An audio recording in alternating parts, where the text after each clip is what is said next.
الكبيرة لهذا اللاعب بتواجده مع هذا الفريق. يعني أرقام يعني ممكن نتحدث عنها للاعب فاز. وهنا فرصة والواحد صفر يأتي عن طريق راؤول صاحب التكريم يسجل، والتكريم يأتي لهذا الفريق ولهذا اللاعب.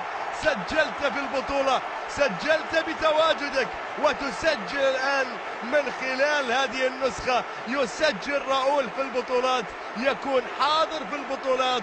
راؤول غونزاليز، راؤول يسجل في مرمى السد، يسجل الهدف الأول في هذه المباراة التكريمية. كارلو أنشيلوتي وتبادل الابتسام، وهنا راؤول غونزاليز بلانكو يسجل أول الأهداف له مع فريق ريال مدريد. يبدو أن الأمور قد تقنع كارلو أنشيلوتي، ونقول هاتوا يا السد، هاتوا السد، هاتوا ولدنا، نبغى ولدنا معنا. وهنا راؤول غونزاليز باستلهام الكبار وبثقة الكبار يسجل الهدف الأول لمصلحة